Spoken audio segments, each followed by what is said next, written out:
I'm Brice Futch, I'm Spencer Amaral. and this is The Way Forward.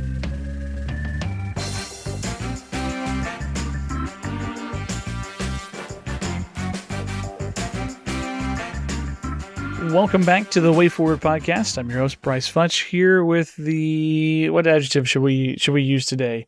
The Energizer Bunny of priests, Father Spencer Amaral. Somebody who's been... I wish. Well, I mean, you don't show it. If maybe you're the duck of priests. You look like you're just swimming nice and smooth across the top. Your legs are going like just crazy. Frantic Underwater. But it is good to be back on the front Good to be porch, with you, Brice. enjoying a good cigar, some nice weather. And it's the morning after election night, after the primary. And Right. we had some great results yesterday that I am personally very, very happy about. Yeah, did you have any? I know. So, a little short disclaimer: we were out putting out signs for a couple of our preferred candidates until probably about 3:30, and you probably got home 3:30, 4 o'clock or so. On election eve or election morn rather, and then you were still a day of voter. You let nothing get in your way. That's right. Well, I told Bailey we got to serve the Republic. That's right. Do our due duty as a citizen. Indeed, I'm too anxious of a voter. I'd vote early because I'm afraid that something's going to happen, and I'm not going to get to cast my vote on election day. But did you have any favorite races? Anything that you were watching in particular that you really liked before I get into mine? Well, honestly, this is one of those elections where you feel like life and work and everything I'm doing with the church plant and raising three boys. You have nothing going on in your life. Like I feel woefully out of touch with so many things. Like I don't know what movies are out in theaters right now. And I don't think anybody does. Post-COVID, I don't think anybody knows what movies in the movie theater. And I needed to do some last minute candidate research, before we went to vote, because I very, very much value the act of participating and voting. But I absolutely hate the idea of being in the polling booth and not recognizing these names and being an uninformed voter. And so, and of course, you went and you looked at the voter guide that I emailed out, 3 weeks ago, and said, "Oh, this is the help that I need." We can go with that. Yeah. If you are interested in receiving such newsletter, voter guides, etc. in the future, send me an email. Info at I almost gave my old campaign address. Info at thewayforwardpodcast.com. Well, this is one of the side benefits of going and posting signs with you late into the night. That's right. Because we got to talk through some of the races. Indeed. And I got to pick Brice's brain on like what is going on right now. And but of course on the big picture, high level stuff, something that struck me resoundingly from this round of primaries is just how strong Trump's sway has been in the primary. And I think it says a couple things. I think it primarily says that the party's willing to give Trump a chance, right? So when he gets involved and says, we need to primary this guy because he's obstructing my agenda, people are willing to give Trump a chance on this. But I think it has much less to do with some ideological devotion to President Trump, and it has a lot more to do with people's overall complete and total frustration with how stagnant and blockaded the congressional system has become. Yes. So, and whose fault is that? Woodrow Wilson's. When you've got a guy like President Trump stand up and say, I would like to get more things done, I think people are more likely to take him seriously. Like, we actually think he could get things done. Whether you love it or not, he's a man of action. He's a businessman. That was his appeal from the very start. We believe he could get things done. Let's just get in there and do something. Sure. And who's stopping that? The Thomas Masseys of the world? Well, we would rather see something happen than more of the status quo and more of nothing. Sure. And especially on the conservative end of the scale, Republican voters have spent decades electing their people and then watching congressional majorities and strongholds on power theoretically translate into nothing. That's right. Policy-wise, So people want to get things done. They're willing to put their money on Trump as like an agent of action. Yeah. Which is understandable. That's his whole thing. And those that want to obstruct his approach are getting the hammer right now in the primaries. And I think it has less to do with ideology and more to do with people frustrated with the inaction of Congress. Mm-hmm. So that's my biggest takeaway from the primaries so far.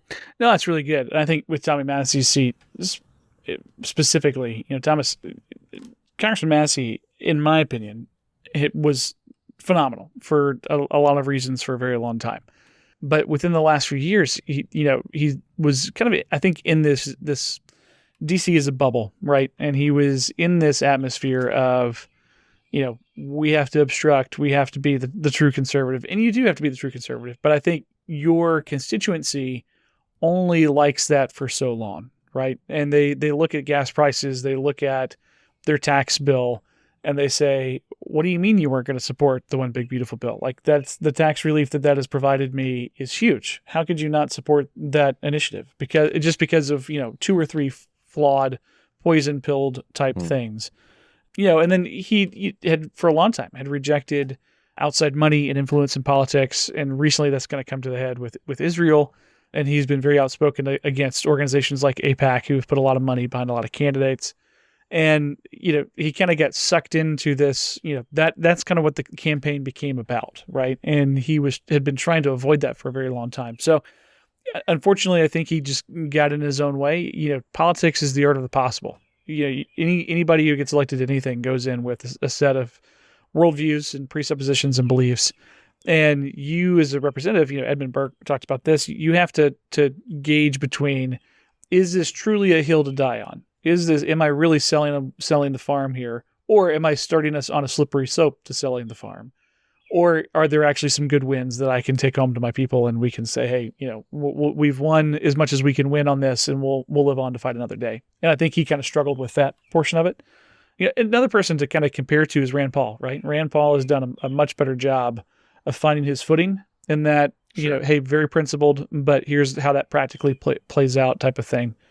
Much more so than Thomas Massey did. But it'll be an interesting world without Thomas Massey in it, for sure. It'll be. I know there's a lot of folks looking to see what he's going to do next, and I, for one, am one of those people. So we'll see how he turns out.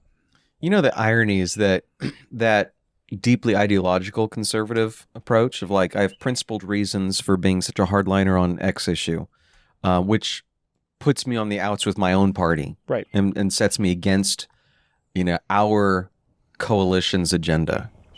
The irony is that what starts off as this very principled, ideological centered critique eventually feels like it's more about the person. That's right. It feels like this guy's making it more about himself now, because somehow he's too pure to sully himself by doing the thing that all of the rest of his coalition is willing to support. And that has additional implications. Right. And it can become a different, I think the other part of, the conservative disposition that lends itself to the inaction in our generation within the conservative movement is this version of conservatism that says, well, at least we're the principled ones. We're going to lose, but at least we're principled while we lose. It's a philosophy of despair. That's not very motivating for anybody. It is not. It's only it's a consolation prize to those who have been sent to represent their people and ultimately determine they're not going to be able to do anything. That's right. But they tell themselves, well, at least I'm pure as we lose. Not a very inspiring message for your voters. So I think there's a lesson to be had there. Don't make it about yourself. Keep it about the thing that you originally said you ran for. It's to represent your constituents. It's to take care of the real problems that face your community. And if you're not doing anything about those problems, then don't be replaced. Don't be expected when they want to replace you. Yeah. With someone who's optimistic and says, I think we can do something here. And if that is not being offered from a conservative version of reform, it will be offered by a utopian minded Marxist on the left. Sure. Who says we absolutely can fix all of these things. A Mamdani kind of voice, right? So Republicans have to keep that in mind and beware of the version of conservatism that looks like principled doomsday. We're going to lose. We're all going to die, but at least we were not the ones to blame. Yeah, that's very true. And I think too here in Georgia, the corollary there is it seemed like candidates who had a healthy view of the future performed better last night. People want to know not just what are you against, but what are you for, and where do you want to go, right? So just starting at the top with the governor's race, Burt Jones beat Rick Jackson by a couple of points. That was surprising to a lot of people. A lot of folks thought that Rick was going to be well ahead of Burt. Question going into the runoff is going to be, is Burt topped out? Is this, if you look at the candidate selection and the candidate pool, he's by far the most kind of old school, I don't want to say good old boy Republican, but he's in his own lane, right? Burt has his own lane. And there's not really anybody else I don't see that's competing with him for that lane. And because of that, I don't know how much better he is going to do in the runoff. He may do great. He may end up winning. I'm not tracking the governor's race as close as I could be, but I think Rick Jackson has an opportunity to pick up a lot of support from people who supported Chris Carr and Brad Raffensperger and some of these other folks. So it'll be interesting to see how that goes. The lieutenant governor's race, though, I think is also kind of in that same vein. Rick Jackson, his whole thing has been, look, came from nothing, grew this business. We're gonna continue to grow this state, and we're gonna take the state to the next level, right? Mm. And the LG's race, it's kind of the same thing. John F. Kennedy, great recovery since Dallas. I mean, big time coming back since Dallas, but yeah. he that was an assassination joke, but he came in first. Wide amount of name ID because of his name. But I haven't heard a ton from him. I haven't seen a lot of his materials, whether that's in the mail or on TV or anything. So it'll be interesting to see how he kind of competes with, Greg Dolezal, who's one of the best, in my opinion, one of the best conservative communicators we have. He's a tried and true movement conservative, somebody who's gotten a lot done at the Capitol already as a state senator. And in politics, unfortunately, it's still, there's a 1 in a million times where it doesn't come down to this, but it all comes down to the money, right? Mm-hmm. Do you have the cash to spend? And Greg does. Greg's got the cash to hit the airwaves quick. We only have like a week until early voting starts for the runoff. And so it's a very fast and tight turnaround. When is the runoff? June 16th? I think Tuesday, June 16th. June 16th. Okay. Yep. 4 weeks from yesterday. And so it's going to be fast, but Greg is one of those people who he can tell you what's wrong. He can tell you why it's wrong, and he can tell you where he's going to go. I think a lot of politicians don't often have that mix. They either tend to tell you, hey, here's everything that's wrong and vote for me because the other guy's worse. Or it's pie in the sky. Hey, I'm going to do this or do that. And none of it's rooted in anything that's normal or logical. But I don't think that Greg has that problem by any means. So that was encouraging. He was in second place by 4 points. I mean, it's very, very tight, very close. And it was a pretty crowded race. A very crowded race. Yep, it was. And the votes were almost evenly spread between the top three. I think it was 24, 21, and 19 for Tillery coming in third. David Clark had a great showing in fourth place with, I think he was 15%. I think he definitely outperformed expectations for sure. So it's an interesting night for the LG candidates. And then U.S. Senate, Mike Collins, right? Mike Collins handedly beat Dooley by 10 points. Big deal. I think it's a big deal. We'll see how those votes coalesce. But Mike Collins has done a phenomenal job of having the grassroots support. He has more endorsements from state reps and state senators, I think, than anybody else on the ballot. It's going to be an interesting runoff. We'll see where we go from here. Yeah, and he'll be going for which seat? U.S. Senate. It's Collins. But who's Senate. The Democrat? Oh, that's this year's Ossoff, Sean Ossoff. It's Ossoff seat. Mm-hmm. Okay. Yep, and I think that's a good pairing. I think Collins v. Ossoff would be a good one. I think Collins can have enough moderate. So, that's the problem in Georgia is I'm not willing to say we're a purple state. We can be if we have poor candidate quality like we have the last couple of times. But I think Collins can get back to the middle after this hard Republican primary and have a broader appeal. I think that's very doable for him.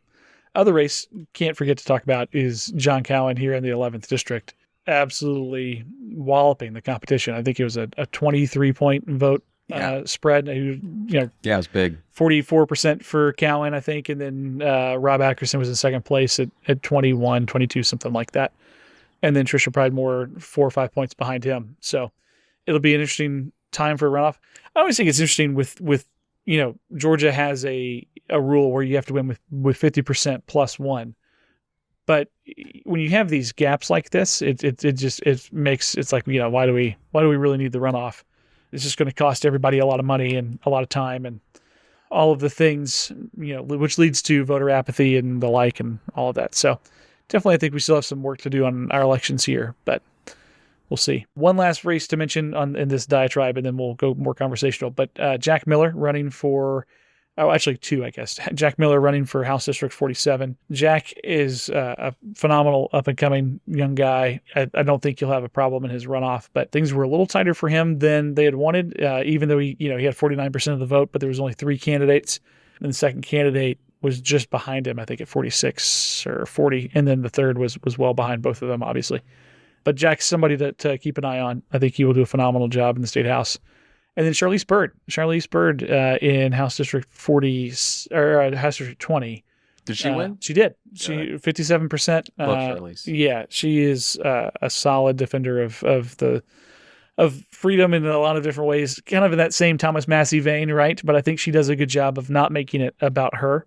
And I'm really really excited to see her going back to the state house to be that. I think every body needs a conservative prophet kind of crying out in the wilderness of like, this is not conservative. Don't do this.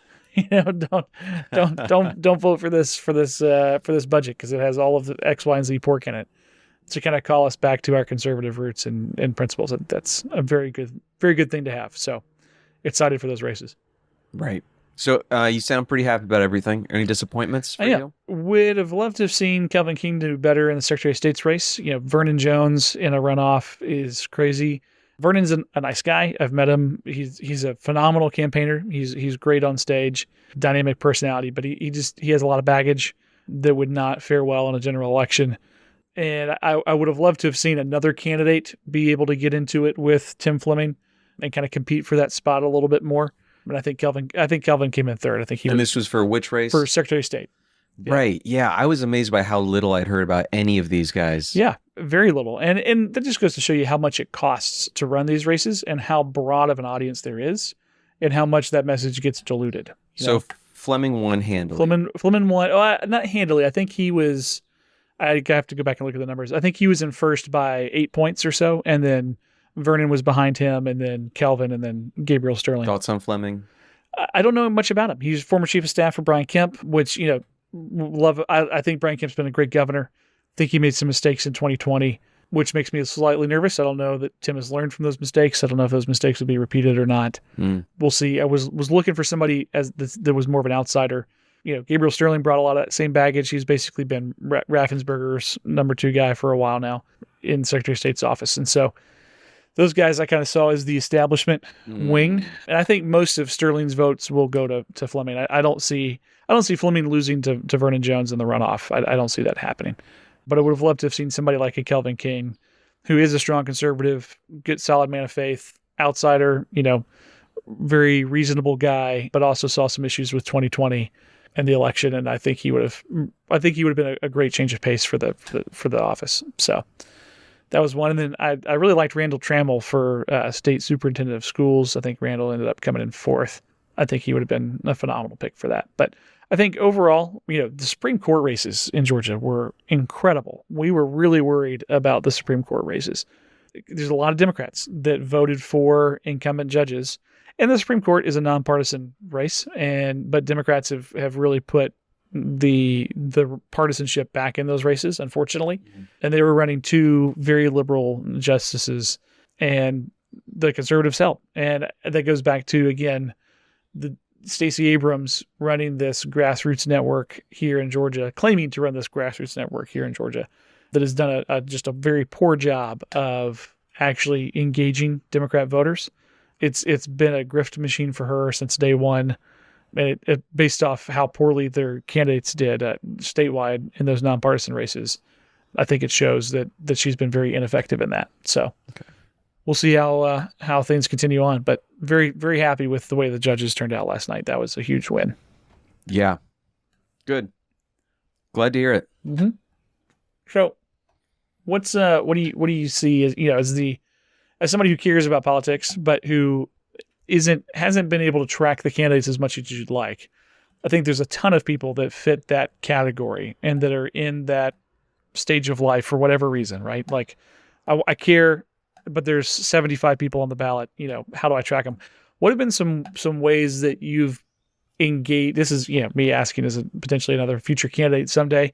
What are some of the ways that you had been engaged by candidates that you felt worked well? Was it a phone call from a volunteer? Did you ever actually take one of those calls? Was it a mail piece? Like, obviously, you and I talked, and so having a friend that's engaged is helpful. But was there anything that really kind of cut through the noise more than others for you? I get a lot of mailers. You see the ads that go on TV. Somehow I've been, I guess, able to lay low successfully. I'm not getting swamped with the text messages and Good. and the calls, so that's nice. Something that was helpful for me, and if this doesn't answer your question, let me know, but I did want to share this. Something that we were talking about in the car the other night, when you were kind of walking me through just kind of the behind the scenes view of these various races in the primary stage, because as I've heard from you and witnessed through your campaigns and your experiences, you've sacrificed for the Republic and thrown your hat in to serve your community. You've learned a lot about this process. You've realized, like, whether you like it or not, money is just such an important part of the equation. Right. Because you got to get your message out. You have to cut through all of the other candidates somehow. And where the dollars end up going will largely determine who gets their voice out. Right.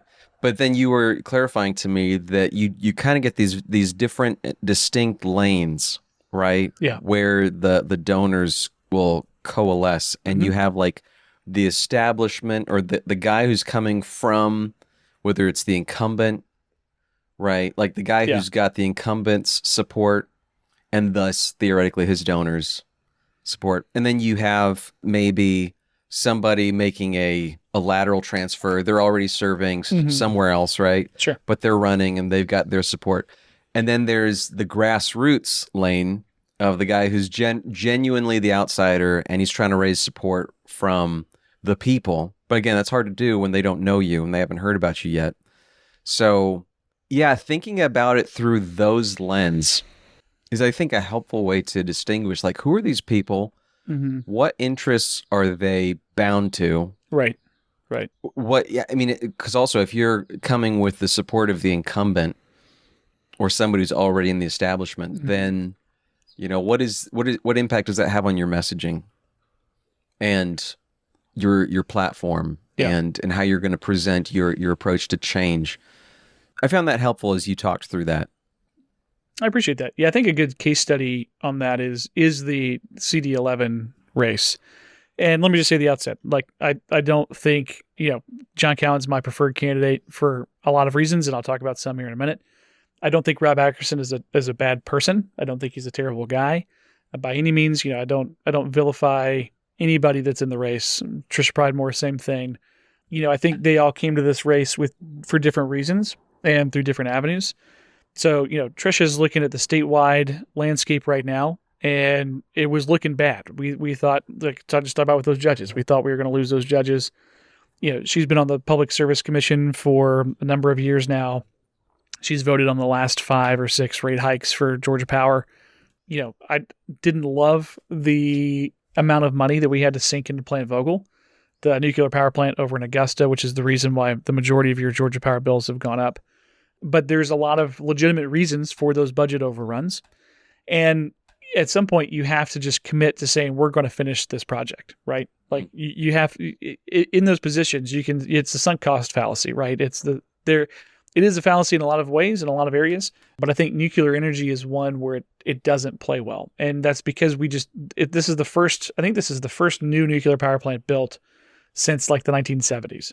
And the second reactor that they built was 30% cheaper than the first reactor they built because they had all of the parts. They had everything, everything was moving well at that point in time. And when Plant Vogtle was budgeted for, it was supposed to be one of, I think, 5 new builds. And all of the other new builds fell through.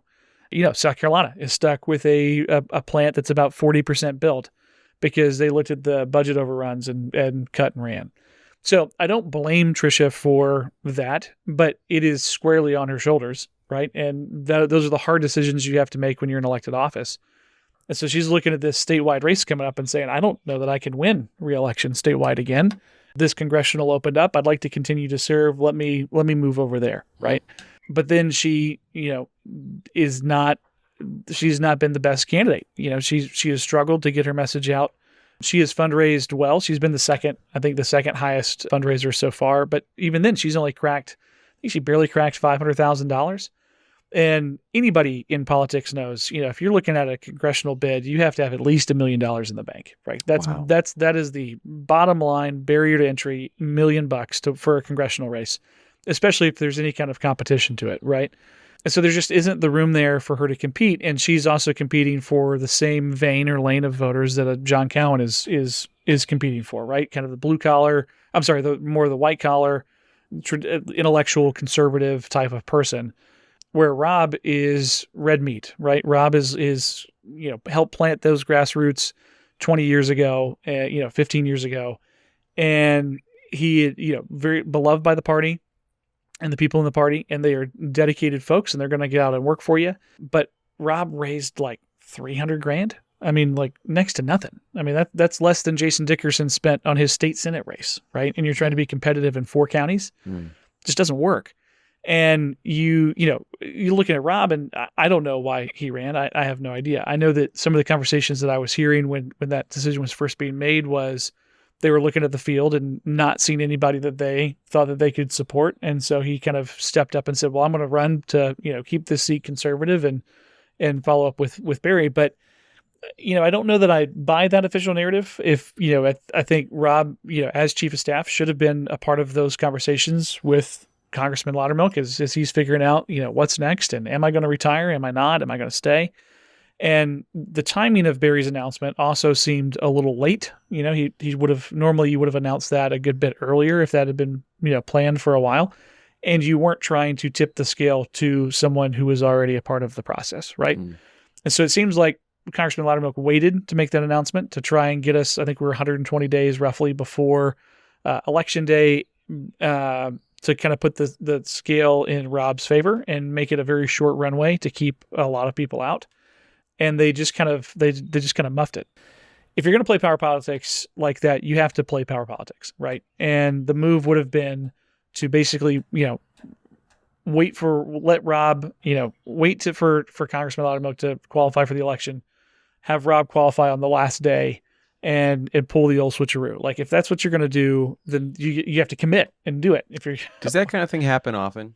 More often than you would think. And it happens a lot at the state house level. It doesn't happen nearly as often at the congressional level. Yeah. When I was in Texas, we saw that a lot. Yes.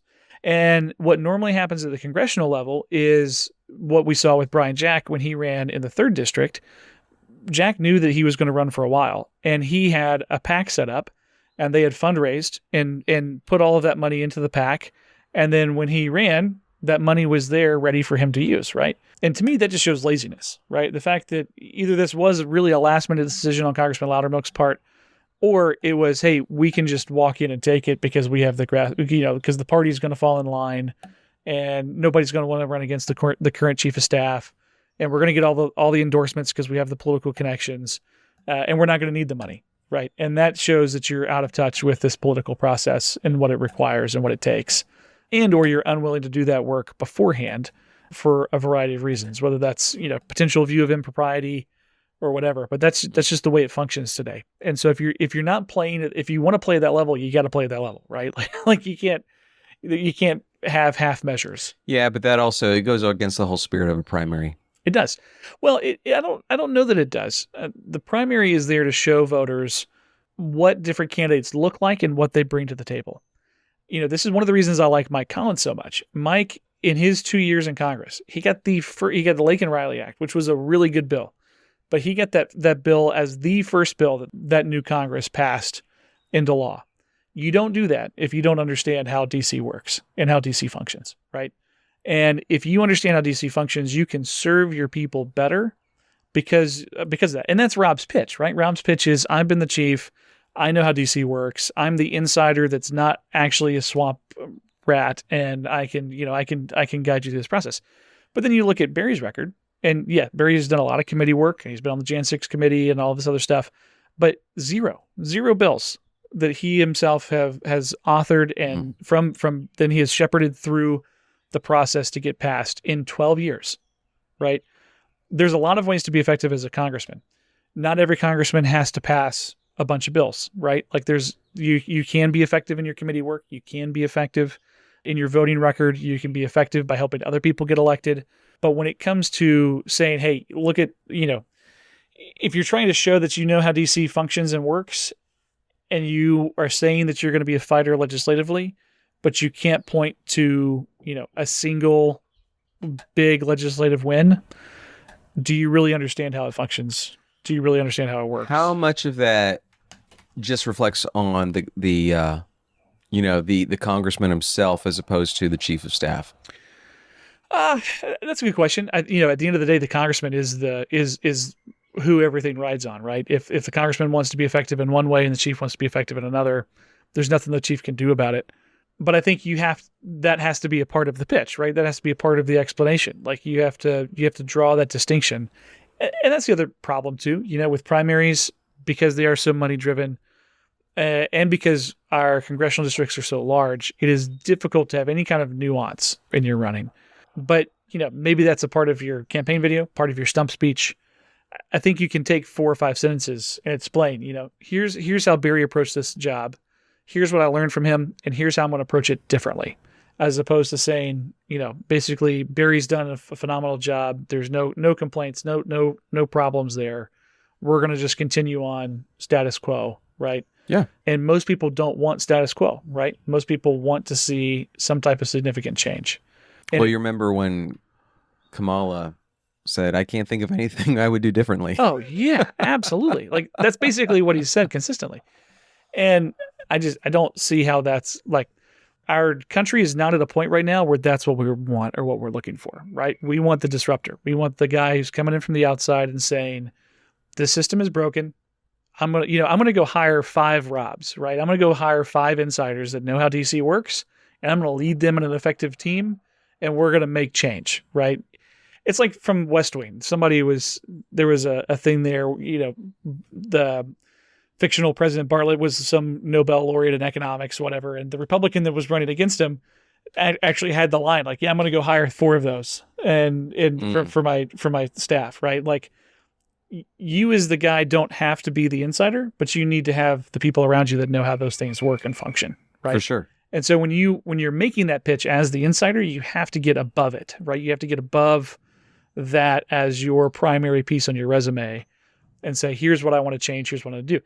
Again, Mike Collins, great example of this, right?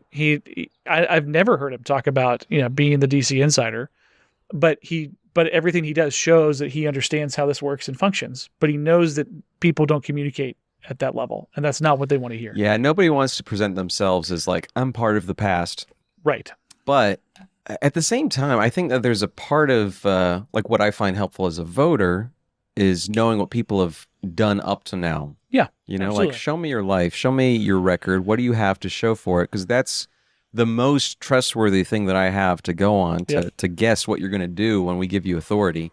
Best predictor of future performance is past behavior?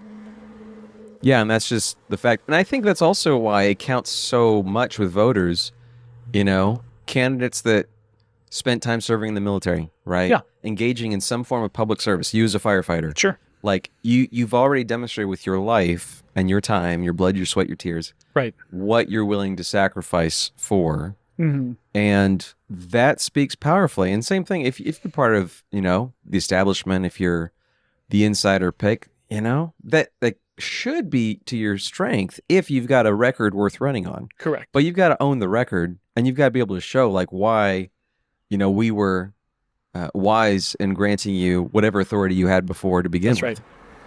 Yep, and I think Dr. Cowan. That's one of the reasons why I like him. He owns. He first off, successful neurosurgeon, right? Shows he's got the IQ. He can understand big problems. He can break them down, process them well, quickly. Are neurosurgeons supposed to be intelligent people? Well, it depends on who you ask and which school you look at. Is that correlated? In President Biden's America, that was not the case. Currently, in President Trump's, it is. Thank God. But, successful neurosurgeon. And then he also runs 3 or 4 other small businesses on the side. And he's living in the real world, right? He's interacting with government agencies as he's getting business licenses and approvals for different things. He's serving the public both in his, day job as neurosurgeon and also by, he's signing the fronts of paychecks, right? And not just once, but in multiple ventures, right? And then he's also giving back to his community. I think he's one of the medical directors, or he's very involved medically on the training side with a SWAT team in his area, right? And he does emergency medicine. And he also, is on the board for a nonprofit that does great work in different parts of the district. So like, there's just so many different facets and aspects of his current community involvement that it's like, why would I not want that guy who's been, living here, working here, raising a family here, right? And chief of staff need to live in DC, right? I get it. Like, Rob's always maintained his home here. That's good for him. But if you're going to serve if you're going to serve your member well, you need to live in DC, and Rob has done so, and that's a good thing. But it's difficult to say, I'm from the district, because that's another thing they pick on Dr. Count about. He lives just outside the district, and it would be one thing if you're running for a district that's half a state over, right? But if you live just outside of it, and you live just outside of it because you have to be within a certain distance of the hospital that you practice at because you're an on-call physician, like, I get that, right? That makes sense. That's not a disqualifier to me at all. I'm looking for who is the most qualified in a race, and your geographic location, as long as it's not something ridiculous, is not a part of that. Not when you have all of these other ties that bind to the district itself. And I would argue in a much more real sense than a current chief of staff who lives in DC. So we'll see. I think a lot of this goes back to the point I touched on earlier. Well, and to add to it, something that I don't like in campaign ads, messaging, etc., is when it sounds like guys don't want to talk about their record. Right. And it implies to me that they don't want to be held accountable for results. That's right. It's more like, I'm a good guy. You should like me. Yeah. Let me just tell you about my personality. Right. And I'm a cool dude. And so, just trust me. And, it's like the popularity contest kind of angle. Sure. As opposed to saying, look, if I get there, I want to do things that will be good for you. Right. And you should hold me accountable to that. And when I run for re-election, there should be no question of what the rubric is going to be over whether I was successful or not. That's right. And that's what I was talking about with the whole spirit of a primary. The spirit of a primary, we give so much latitude to incumbents. Oh, right? big time. The party is expected to stand behind you because we selected you 24 years ago. That's You've right. held onto this seat. Yeah. We haven't primaried you, and that was, in grace.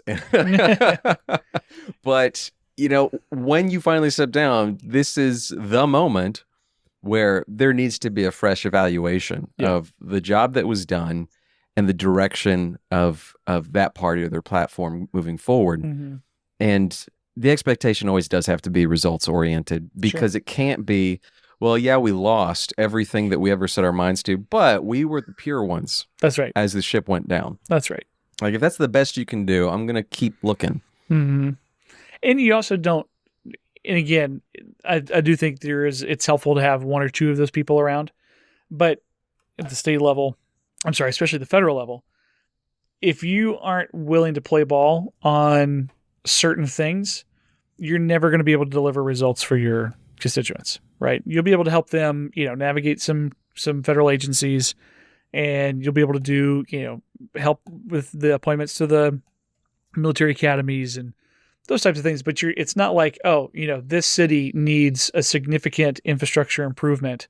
Let's get that for them, right? Let's use federal dollars to hit the reset button when, a county commission or a city council or whoever, 30 years ago made some really bad choices and really screwed this area from being able to be developed. Let's help them hit the reset there so we can see an increase in growth, economic drivers, whether that's, industry that comes to the area, homes that come to the area, but seeing this growth of wealth creation within the district through the help of federal resources, right? Let's not keep these people trapped where they are. Now, if you're going to make a move like that, you got to be friendly with leadership. You have to be willing to say, hey, I'm going to trade a vote on this tertiary principle because I want to achieve this political goal. And I don't think that's a bad thing, right? Politics is the art of the possible. Well, people do this every day. Absolutely we do. Nobody right? doesn't. That's right. You negotiate within your relationships with your neighbors. Absolutely. Your HOA. Yeah, the whatever HOAs. it is. Yep. I mean, I think we're all a little militant when it comes to our HOA, but we're all Thomas Massey's when it comes to our HOA. But everybody's doing this kind of practical calculus on a daily basis as you navigate people, because we don't live in a world where we can impose our will on everybody else right. or take our ball and go home. Like, you live in this community. That's right. Part of what it is to be a citizen of a nation. Mm-hmm. You know, you'd be declaring war on each other every day if you're going to have, you know, this unbreakable devotion to your own personal standards that you cannot compromise on. You're going to have revolutions every generation. That's right. And some people think that's the way to go. But I would say it's not. At the end of the day, you're just trying to build something that's a little better. Right. You don't have to insist upon the whole ball of wax. You can actually take a lot of consolation knowing that you did everything you could do and you made everything a little better for those who come next. And the work's not going to finish with us, right? The work's going to continue on. I mean, I think that there's an important faith aspect to that. Like, ultimately, God's in control. Yep. We are accountable to give it our all today without shame, fear, or hesitation. Mm-hmm. And you do that and you won't have regrets on the other side. But if you settle for this, like, let's not expect to actually get anything done because somehow that, you know, it's more comforting to pat myself on the back and tell myself that I was, you know, pure through it all. Right. Like, that's not realistic in any sense. Mm-hmm. It'll lead you to a radicalization on the one hand or a total defeatist mentality on the other. Right. So there's got to be something in the middle that can just keep fighting the good fight faithfully with what you have and where you are. And if you do that well, I think that says a lot. And that should mean a lot to voters as well. You know, not to have unrealistic expectations, but also good expectations for your leadership. That's right. Yeah, and I'm pro term limits. I think our government has grown to a point where the founders' idea of elections as term limits isn't really functional anymore. You know, when Woodrow Wilson, again, I'm going to try not to get on too much of a hate diatribe of Wilson, but when Wilson capped... You talk about him a lot. I can't stand this guy. He's which is interesting. I just found out the other day that Woodrow Wilson was one of Richard Nixon's favorite presidents. I was shocked to find that out. Interesting. And I want to dive more into it and see if I can find Nixon talking about Wilson and what it is that he actually liked about him. Yeah, when you find that, let me know. I will. He was the book that I was reading claimed that Wilson was one of Nixon's top 3 presidents, and he is in my bottom 1. Well, he did a lot of change, which is why people can critique him, right? Yes, sure. So he got a lot done. I wonder if it was a power perspective type of thing. I think it is. I think it's like because Wilson was the first president to name his cabinet all at once, and he was the only one to name his cabinet all at once until Nixon, and then Nixon released his cabinet all at the same time. Yeah, there's always that angle of just pure effectiveness that you can even admire your enemies on. Sure. I think that's a fair critique. Yeah. But Wilson capped the members of Congress at 435. And at that point in time, you know, we've talked about it here before. Population of the United States was 100 million people, right? So we've grown 30 times since then. So if you're going to keep the same ratio that we had, 30. We're at 300 million. How many were we at before? 3 times. I'm sorry. 3 times, yes. Lack of sleep, folks. Okay. Lack of sleep. I'm a fireman. Serving the Republic. That's right. That's right. That's right. Thank you. We've 3 times. So if you multiply that by 3, I was going to get the same number. I was even doing the multiplication math wrong in my head. We'd have roughly 1,200 members of Congress right now if you're going to keep the same ratio that we had in the early 1900s. And so, you know, the idea that you used to be able to know your congressman, you'd run into it. You know, Congress was never meant to be in D.C. full time. They were supposed to be there for a couple of months, come home, go back for a couple of months, come home. Never meant to be a year-round gig. That's why they put it in a swamp, because the weather was terrible parts of the year, and you would leave the city when the weather was bad, and then you would return when the weather was good again. And so, you know, there is no way to really have that accountability like we used to have with our members of Congress. And so because of that, I'm very pro term limits at this point. And I think that's a good check on runaway power, right? And those incumbents who do understand how to flaunt the political system, especially when it comes to donations from outside groups, whether that's from lobbyists or anybody that would try and peddle influence in any sector.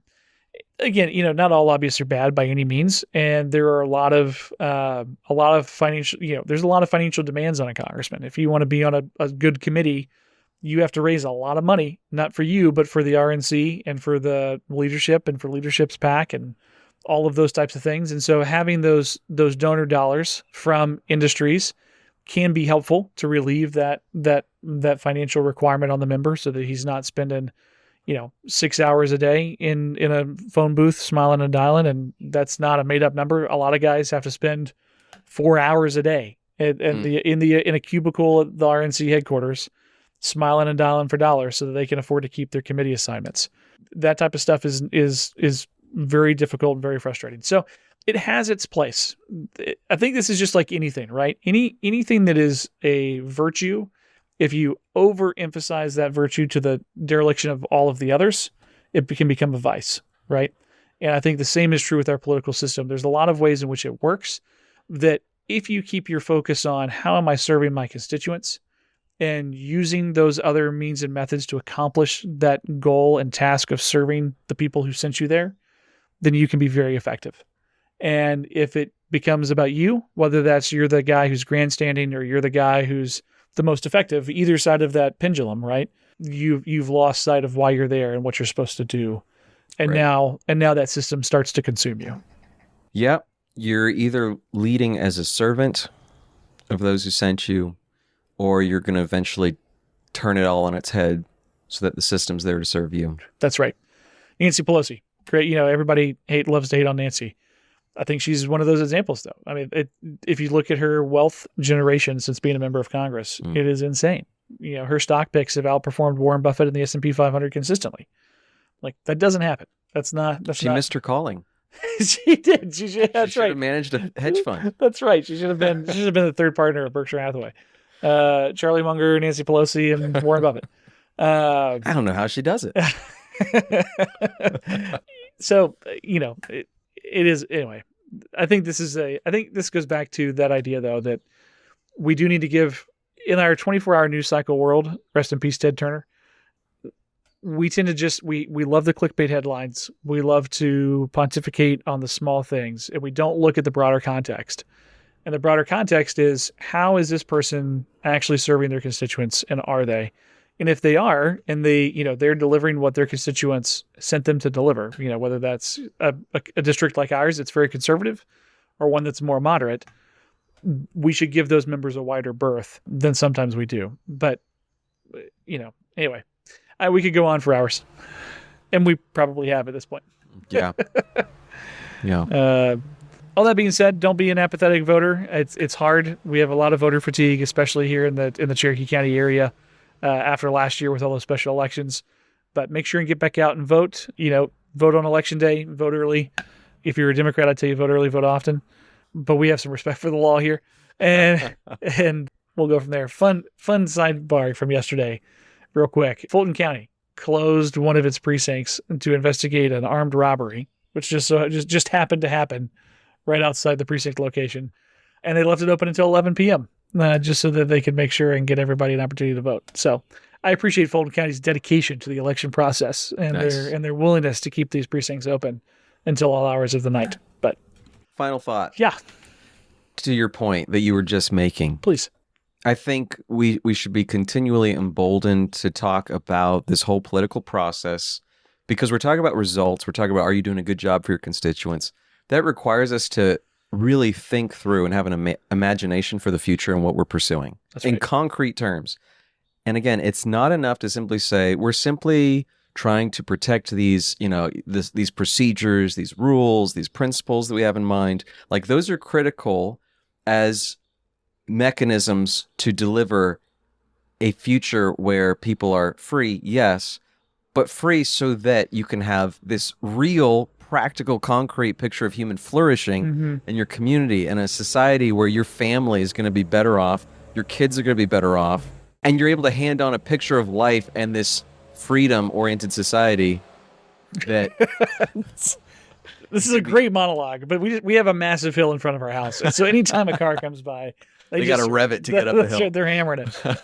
But you need to have a pretty concrete vision of what is human flourishing and what are you pursuing. Yes. Good, true, and beautiful. For the sake of those who come after you. That's right. And if it's as broad and vague and abstract as like, we'll just keep these, vague boundaries up so that people can do what they want to do and they can do their own thing and we can all do our own thing. Like, eventually it just means nothing. You're saying a whole lot of words and saying nothing. And how do you sift through that? Like, we have to be willing to stand up for what we believe is actually the right way to order a society, to live as people amongst our neighbors, and to prepare the citizens of the future to receive that and pass it on well. That's absolutely true. And we've spent a lot of time talking about that picture of what do we mean by human flourishing. Yeah. But this is where the founding fathers had so much to say that was so good, because they knew how innately difficult it is to create a free society. It does not happen automatically. It doesn't fall out of the sky. Right. And if it were to do so, and you're not prepared to carry the responsibility that comes with freedom well, you're not going to have that freedom very long. That's right. And I think I was very encouraged. It's one of the reasons why I was happy. I was very encouraged by the types of candidates that were winning, that performed very well last night. I think we have a really good crop of candidates. Now we'll see if we can get these guys across the finish line in June. But I texted a number of candidates yesterday, and it thrilled me that I was sending text messages that would say something to the effect of, strong work, keep up the momentum, whatever, in your pursuit of what is good, true, and beautiful. And those candidates knew exactly what I meant. They identified with that statement and with those values that statement brings to it. That's a big deal. And that is an incredibly encouraging thing for our state. That's the thing that conservatives ought to be conserving. That's right. And if we lose sight of that, your work becomes pretty abstract and meaningless pretty soon. 100%. Yeah. Absolutely. Well, thanks. This has been good. Enjoyed it. We'll get together again shortly, and y'all are we have a very small but a very demanding audience for content. If any kind of bless you all. Yeah, if any kind of gap in our delivery happens, I start getting messages of when's the next one? We're whatever. So we're very appreciative of that, very humbled of that. And we will try and keep up with we'll try and keep our market economics in play and make sure supply is matching demand. But equilibrium. That's right. That's right. Well, I will see you Sunday. Yes, see you Sunday. Thanks, everybody. Have a great week. God bless y'all.